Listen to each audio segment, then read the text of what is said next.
ಒಂದು ಸಣ್ಣ ಹಳ್ಳಿ, ಒಂದು ಚಿಕ್ಕ ಮನೆ, ಆದರೆ ದೊಡ್ಡ ಕನಸು ಹೊಂದಿದ್ದ ಒಬ್ಬ ಬಾಲಕ. ಸಂಜೆ ಸಮಯ, ಸೂರ್ಯ ಅಸ್ತಂಗತವಾಗುತ್ತಿತ್ತು. ಎಲ್ಲ ಮನೆಗಳಲ್ಲಿ ದೀಪಗಳು ಹೊತ್ತಿ ಉರಿಯುತ್ತಿವೆ. ಆದರೆ ರವಿ ಮನೆ ಮಾತ್ರ ಕತ್ತಲೆಯಲ್ಲಿತ್ತು, ಏಕೆಂದರೆ ಅವರ ಬಳಿ ದೀಪಕ್ಕೆ ಎಣ್ಣೆಯೂ ಇರಲಿಲ್ಲ.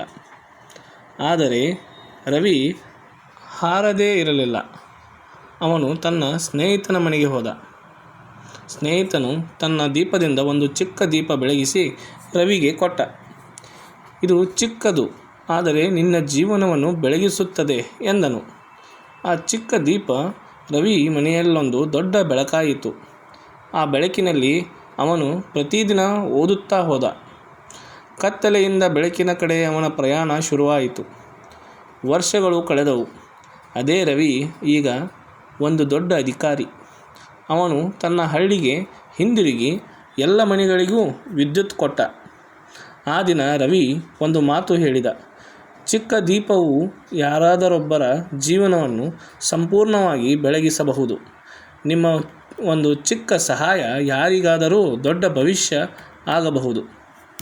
ಗೆಳೆಯರೇ, ಈ ಚಿಕ್ಕ ಕತೆ ನಿಮಗೆ ಇಷ್ಟವಾಗಿದ್ದರೆ ಲೈಕ್, ಶೇರ್ ಮಾಡಿರಿ ಹಾಗೂ ಸಬ್ಸ್ಕ್ರೈಬ್ ಮಾಡಲು ಮರೆಯದಿರಿ.